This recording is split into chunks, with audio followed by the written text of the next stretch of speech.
We got some spicy spoilers for you today. We're going to get through this. The last one is going to blow your mind, but we've got Tana the Bloodsower for 4 mana, 2 and Gruul. We've got a 2/2 legendary creature with trample, and it has partner. Whenever it deals combat damage to a player, create that many that many 1/1 green sapling creature tokens.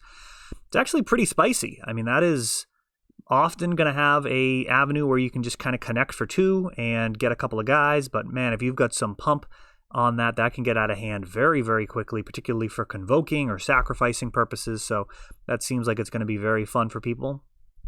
Lathiel the Bounteous Dawn, forecasting costs 2/2 with lifelink. At the beginning of each end step, if you gain life this turn, you distribute up to that many +1/+1 counters among any number of other target creatures. I mean, it's almost strictly better than Zebra Unicorn, and that is really saying something. 4 mana lifelink here. That card I think people will also have some fun with, which is largely the way to weigh this set, is whether or not people are going to enjoy playing it. There's going to be some that are all about the financial side, and obviously there's competitive play, tournament play, CEDH, those type of considerations. But overall, the question is, are you going to have fun playing these cards? Faith Fetter, a piece of removal here that can actually get reused potentially, as you can bounce it, and when it enters the battlefield, you're going to gain 4 life. This card is a little pricey, but totally fine for many Commander games.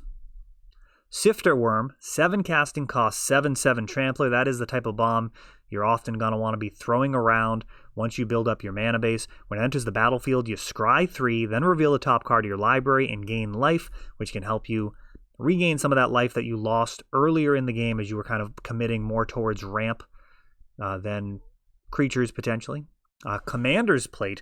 This one people are very, very excited about. 1 casting cost piece of equipment, and the creature gets +3/+3 and protection from each color that's not in your commander's color identity. We'll see exactly how this all works. I'm pretty sure referencing a commander's color identity means that you have to have a commander for this card to do anything in terms of protection, but I mean, off the bat, seems pretty busted on colorless creatures. 1 casting cost, 3 to equip to give it +3/+3 and protection from all colors is probably fine. I think you're probably going to be fine playing this with Karn or any of the Eldrazi. Any type of colorless commander is going to probably make better use of this than any others. Ghastly Demise. I've literally played this card in Legacy before in a standstill deck, and it was an additional copy of Innocent Blood, basically. So there was Innocent Blood, and then you had some Ghastly Demises. I think it was like maybe number 5 and 6. It was not ideal, but it was the best that was available at the time. There's been a lot of good removal printed since then, so I'm not actually super stoked to see this card back, but I mean, it's not very good. It was in Legacy with tons of fetch lands and cantrips. It was not difficult to make this actually function. But that said, in Commander, there's probably going to be a lot of really big creatures, and if the game goes long enough, this will actually work, so I guess that's fine in that regard, but I don't know. Killing creatures is not that difficult to do, so you generally don't want to jump through hoops just to kill creatures. There's a lot of efficient ways of doing it.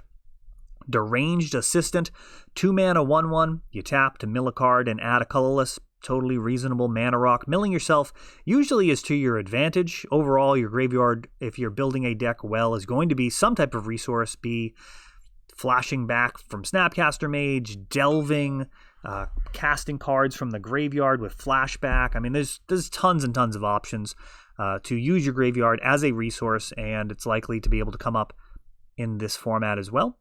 Crow of Dark Tidings, a reprint here when it enters the battlefield or dies. Mill 2 cards. Again, you're basically just using your graveyard as a resource here. 2/1 for 3 for flying is reasonable. Be able to chip in there and do some damage. Remember, in Commander, with half the life, it's kind of like having a 1-power creature, so that is kind of an issue with Commander, is the higher life total really does make the creatures significantly worse. A Roomie of the Dead Tide, a 3 casting cost legendary merfolk with a 1/4 stat line. But what we're excited about here is tapping to exile cards from your graveyard equal to the number of opponents you have, and then target creature in your graveyard gains Encore until end of turn. The Encore cost is equal to its mana cost. Wow. So if you're playing let's take it down to a one-player game. So you'd exile one card, and then target creature in your graveyard gains Encore, and the Encore cost is equal to its mana cost. So you're potentially going to be able to flash back some spicy. There's definitely some interesting interactions here. Multiplayer games, of course, getting Encore is super powerful when you have ways of using those extra bodies for discarding or for sacrificing or ETBs or anything like that. So this card's interesting, but I think people will have fun for that. Only an uncommon, so it's going to be pretty easy to make happen. Spark Harvest here, making its way back. We got Domri getting KO'd by one of those zombies. What were they called? It's like Immortals or something. I don't remember. Let me know in the comments what those are called. That's going to bother me, and I'm not going to bother looking it up. This one I am actually going to need to look up. This one actually gives your commander's Cascade. Oh, I foolishly closed the link to all of the cards. But yeah, this one is going to be a 3/2 for 3 that gives your commander's Cascade, and that's going to be pretty welcome advantage. A new Rakdos Commander here. Jury, Master of the Review. Whenever you sacrifice a permanent, put a +1/+1 counter on her, and when they die, it deals damage to any target equal to its power. So yeah, that seems fine. I mean, cheap commanders are interesting in that they can affect the board early and then be cast over and over again. You can cast this at 4 mana, at 6 mana, maybe at 8 mana. When your commander already starts out costing a lot, it's pretty difficult to get them to come back in repeatedly. Invoker here, back at 8 mana, getting +5/+5 till end of turn. This card is a decent mana sink and a reasonable body. It's a playable card in Limited. I've certainly sleeved it up when it was legal, and it's fine. Not necessarily something you're going to be incredibly excited about, but it does its job. And mana sinks can be very useful, especially in Limited, where sometimes you're just drawing a land for turn and don't have too much to do. Eyeblight Massacre. This is a reprint from Magic Origins, and it's going to give non-elf creatures -2/-2 until end of turn. We'll see how good that ends up being. In a traditional Limited format, that would be very strong, but in here we may be playing with such bombs that it's not really going to be of the utmost importance. Traditionally, though, -2/-2 effects like that are incredibly good. It's just difficult to tell without seeing all of the cards and trying to calculate what this is actually going to play out like. Reclamation Sage, always a powerful card, 2 in a green for a 2/1 body, but that ETB of destroying an artifact or enchantment is ruthless and actually good enough for legacy play. When you can return this back to your hand with Wirewood Symbiote and Elves, it's actually nearly impossible to lose against any type of equipment deck, which is often your worst type of matchup. Umizawa's Jite, cards like that can be nightmares for Elf players to deal with, but a card like this completely turns the tide. Llanowar Abomination. This is a legendary elf horror, and it's going to have power and toughness equal to the number of elves you control plus the number of elves in your graveyard, kind of feeling that Golgari life and death cycle. Really interesting, cool card. Vigilance and Menace on there for good measure, and yeah, I think it's fun. I think that's a cool card. I like the flavor of it. I like the feel of that, and I would totally consider playing that in an elf deck that I'm building for an event like this. Probably not in an elf deck that I'd play overall. I'd probably play something a little more powerful, but seems good. I mean, there's already like really good elves to have as your commanders. Nevermorel Urborg Tyrant. Esper colors here. He's a zombie wizard, so a white zombie. Hexproof from artifacts, creatures, and enchantments. When he enters the battlefield, create a tapped 2/2 zombie creature token for each creature that died this turn, and when he dies, you can pay 1. If you do, destroy all artifacts, creatures, and enchantments. He takes his ball and goes home, taking out absolutely everything. It's a very interesting card. I think hexproof, yeah. There's a lot going on there. There's a lot of text. Nevril's Disc, classic. Of course, they got Nevril in the set. They got to have the disc. Been around since day one, destroying all artifacts, creatures, and enchantments. Back in the day, it was really notable because it was a way for black to handle enchantments, which historically it was not able to do at all outside of a card like this. If a card had black on it, generally couldn't touch enchantments. And that has changed in recent years, but Nevril's Disc, a solid option for board wipe, and I don't know if it's a surprising inclusion. I guess we haven't seen a ton of signets and stuff yet. It does feel pretty bad when half of your mana base is ramp and it gets wiped out. I mean, that is a pretty severe setback. We've got a human artificer here, Ichtekik. I don't know if that's actually going to end up being its name. It is going to, when it enters the battlefield, create a 3/3 colorless golem, and when an artifact is put into a graveyard from the battlefield, put a +1/+1 counter on Ichtekik and a +1/+1 counter on each golem you control. It's got partner, so this is a legendary creature that's going to bring an ETB effect and potentially be usable over and over again. So, I mean, I really don't know how good these commanders are going to be. It is really a mystery to me. I think it's cool that they're trying this out. I think it's a little disappointing that we're not going to be doing this in store, because I feel like beating up on your friends is not quite the same as in a tournament. You always end up being paired against people with similar records. So if you're out to figure out the best possible combinations of cards and the best lines, you're going to be playing against people with a similar motivation. If you're there to splash around, you're going to end up kind of playing against people that are there to splash around. So it's a little bit different when you have a big pool to pull from. I understand we can't do that this year, but it is a disappointing thing. I'm probably going to try and set aside quite a lot of this product so we can actually do a proper event down the line, because it does feel like it could be really cool to kind of figure that stuff out.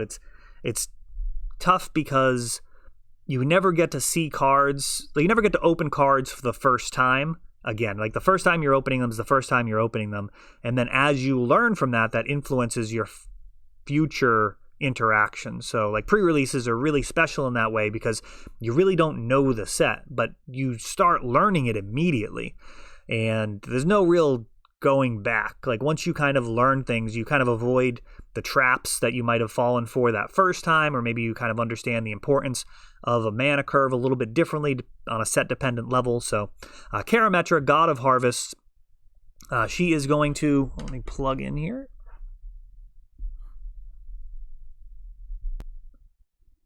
be a huge 6/7 body if you have devotion of 7 or more. So she counts for 2 herself, so you're going to need 5 additional. Not actually that tough to do in a long drawn out game. In faster draft games, it can be a little bit tougher depending on the mana distribution within the set. You want a lot of like double mana symbols when possible to turn these devotion cards on. But whenever you cast a creature spell, you can search your library for a forest or plains, put it into the battlefield tapped, and shuffle your library. And that is going to really ramp up over time incrementally, and you're going to be happy to have that card either in your deck or as your commander.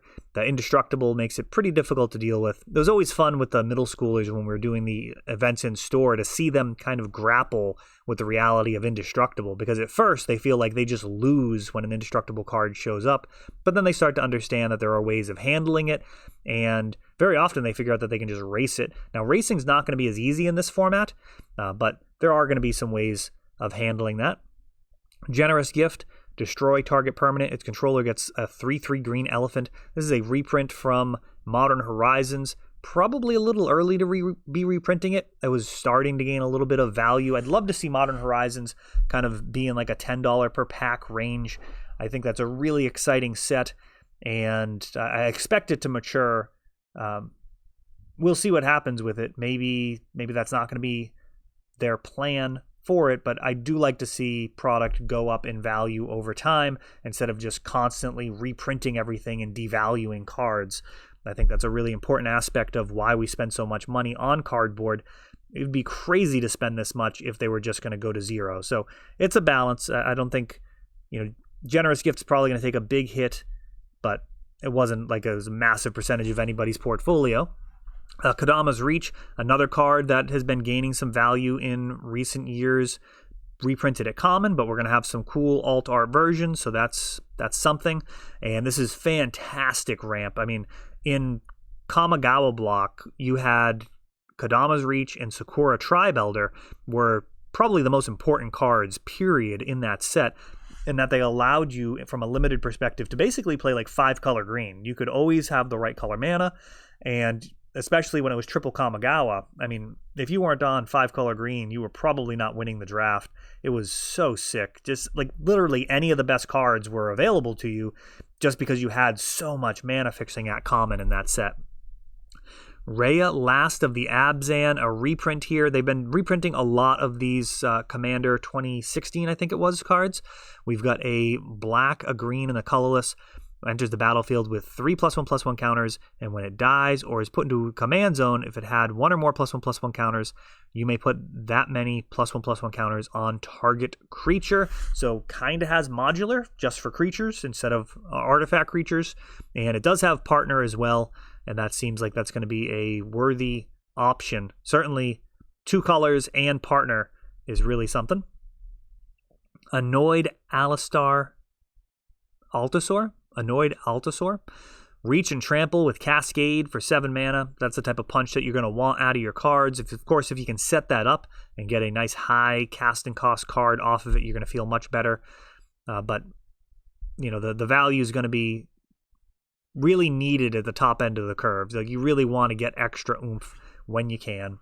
Gilrana, Caller of Wirewood, 3 mana for a 1/2. It taps to add a green, and you can spend this mana to cast a spell with converted mana cost 6 or greater to draw a card. So no matter what, you're getting a green, but if it is a 6 CC or greater, you're actually getting a card off of it, which makes it pretty strong.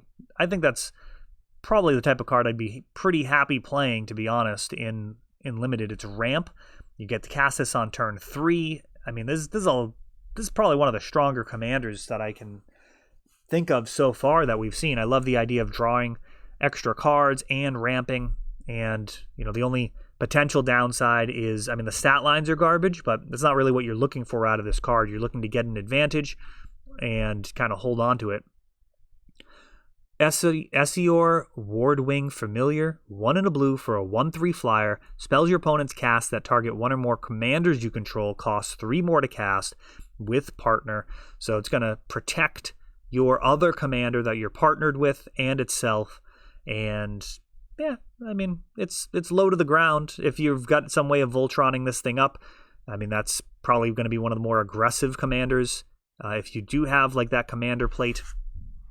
Hull Breacher, 2 and a blue with flash. If an opponent would draw a card except the first one they draw each of their draw steps, instead you create a treasure token. Yikes. Wow. So it's not even like 1 per turn. It's just the one that they draw in their draw step. So you are only getting 1 card. This is a really powerful printing. It's mono blue. This is an interesting card. It's got a little bit of a Narset element to it in terms of denying your opponent's card draw. And yeah, I mean, the only issue here is you're trying to resolve a 3-mana spell, but it does have flash. And of course it can be removed, but yeah, I mean, this one's pretty dangerous. I mean, it's going to stop Brainstorm and Ponder. So we've got the black creature with flash there. That's going to stop searching. Now we've got something that stops card drawing. We'll see what else they have in mind, but this is going to be a pretty brutal effect. This is like a cheaper Notion Thief of sorts, and the treasure tokens are not nothing. So denying your opponent is really the main thing behind Notion Thief, is the ability to stop them from drawing extra cards. So you have something like a Dak Faden out, you target them.